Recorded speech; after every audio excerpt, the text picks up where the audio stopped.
We just got first look at the last Universe Beyond set of the year, Avatar, The Last Airbender. So let's get into it. Here are the product lineup for this set. Just like the Spider-Man set, we don't have any Commander Precon for this set too, which is unfortunate. The silver lining is that there is a jumpstart booster for this set. Let's start with the Air Nomad, which features the airbend mechanic, and this is present in Appa Steadfast Guardian from the main set and Aang Airbending Master from Jumpstart. Airbending is exiling a number of creature or non-land permanent depending on the card, and then you can cast it for 2 colorless mana rather than its mana cost. So it is like an on-field version of Foretell or Plot. You can exile that card and play it right away for 2 mana, which is basically a cost reduction. When you airbend, the card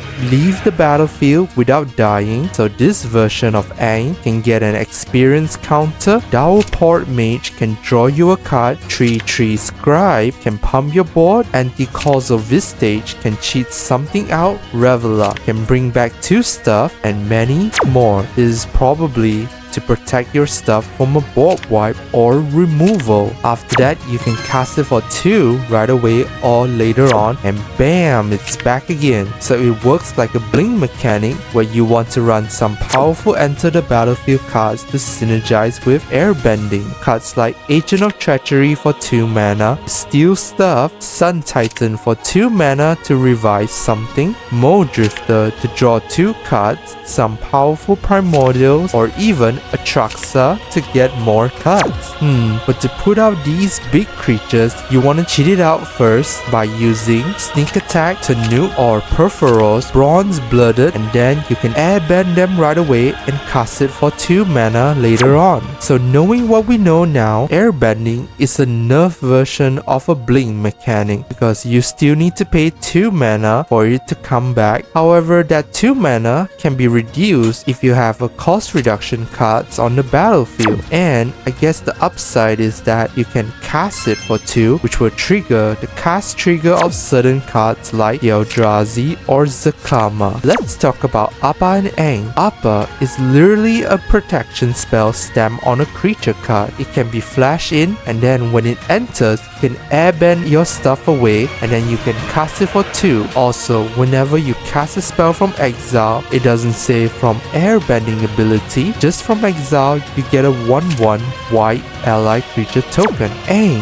Airbending Master, when he enters, you get to airbend a creature away. Note that it doesn't say it's only your creature, you can target your opponent's creature as well. And then whenever one or more creature you control leaves the battlefield without dying, you get an experience counter. And at your upkeep, you get to spawn a number of 1/1 ally creature token depending on the number of experience counter. So in order to trigger Aang's experience counter increment, you will need to run some several airbending cards, but also some blink engine like Teleportation Circle, Conjurer's Closet, or Philia. To trigger Appa's token generation, you could run Foretell, Plot, or Ward cards. Or if this is in the 99, you could run Impulse Draw generators like these. So why the 1/1 ally tokens is so important here, because this is to trigger some powerful existing ally creature cards. For example, Kabira Avenger can give protection for each allies enters, and if you have 5 or more allies enters, you get full color protection. Turn Timber Ranger can spawn out wolf tokens. Undo Cleric can give you tons of life. Balaget Thief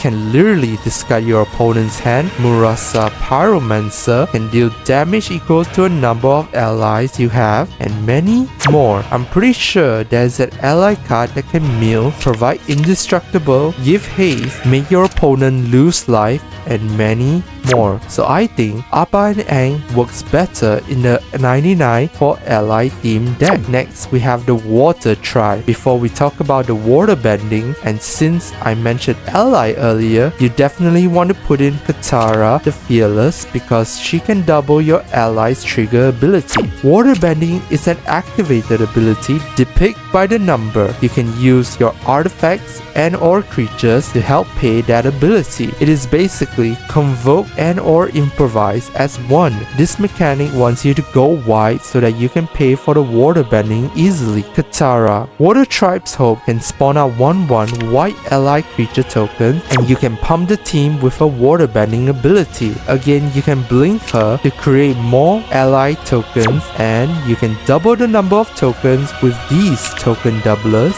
With enough tokens, you can waterbend easily and pump your board and smash your opponent for the win. She has Vigilance too, which is basically a free attack. Since we know what waterbending is, UA looks pretty good to build around. In a mono blue deck, you can run artifacts like Nuka-Cola Vending Machine, Ikawell Spring, Prize Statue, Basilisk Collar, Swiftfoot Boots to pay for the waterbend cost. First, you want to attack and then pay for the waterbending ability. Also, this is an activated ability, so Training Ground is very good here. Then, cast out that Portal to Phyrexia, Nexus of Fate, Omniscient, Expropriate for free. Let's talk about Sokka because he is from the Water Tribe. He is a looter, and whenever he casts an artifact or lesson spell, he gets bigger and bigger. The looting ability is nice. You can blink him using Conjurer's Closet or Displacer Kitten, and then you can either build him using Artifact or Voltron playstyle with equipments or lesson spells like Sokka's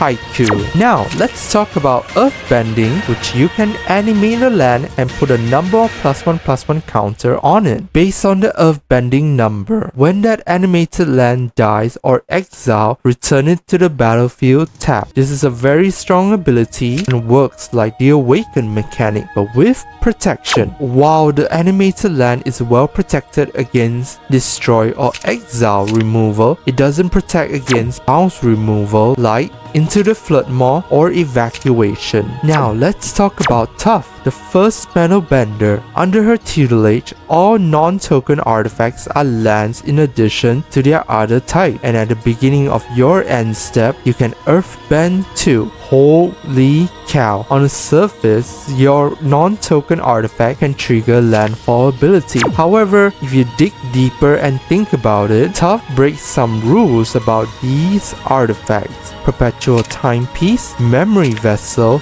Gonti Ikahad, Gerard Hourglass Pendant, Surveyor Scope, Ugin's Nexus. Why do I say that? Because of Earthbend's keyword. If any of these artifacts are Earthbended, and then you can activate their ability to exile it to pay for the cost and do the thing, and because of the way Earthbend is worded, it can come back, tap, and then you can do it again on your next turn. No wonder Toph's Earthbend ability is put at the end step. The card designers don't want you to abuse this ability again and again. Other than that, you can also place some of these self-sacrificing powerful artifacts and take advantage of Earthbending, such as Treasure Chest, Codex Shredder, Coin of Fate, Moon Silver Key, and Mind Slaver. Finally, here's Firebending, which is whenever a creature attacks, you get to add X red mana depending on the number of Firebending, and this mana will only last until end of combat. So either you want to have an activated ability that can be done at instant speed so that you can sink your mana into, or cast spell at instant speed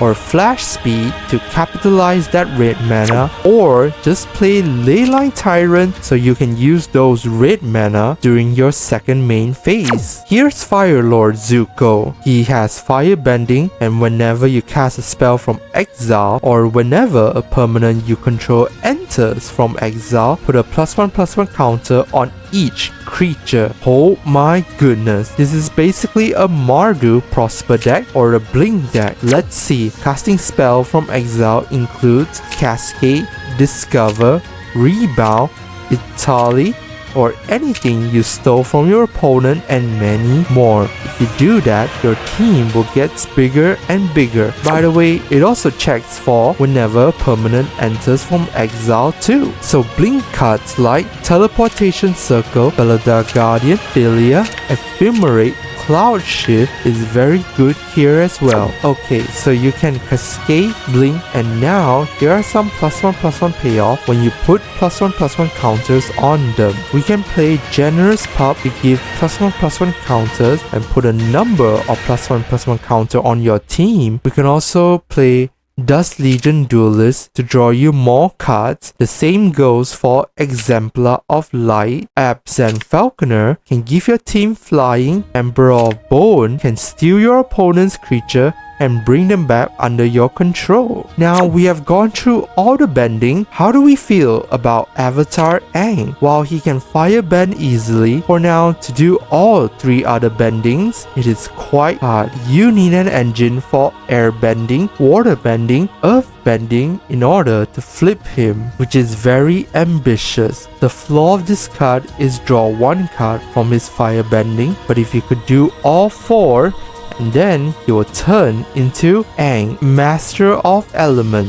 With Fist of Sun, you can cast any spell for free. I believe you want to keep this side of Avatar Aang, but if situation gets dire, you can flip him back to Avatar Aang to gain 4 life, to draw 4 cards, and put 4 +1/+1 counter on him and deal 4 damage to each opponent. Since this is a transform card, you could cast Moon Mist to flip him easily. This Universe Beyond also contains some scene boxes, which looks like this, and it also has a commander bundle too. Wow, that sounds so interesting. With that being said, that is all for today's video. What do you guys think about this set? Personally, I think Toph is a very interesting card to build around. I wonder what other characters you can do with. I'm so excited for this one. Please let me know your thoughts in the comment section. If you like this video, please remember to like, share, and subscribe to help grow this channel. I will talk to y'all in the next one. Bye bye.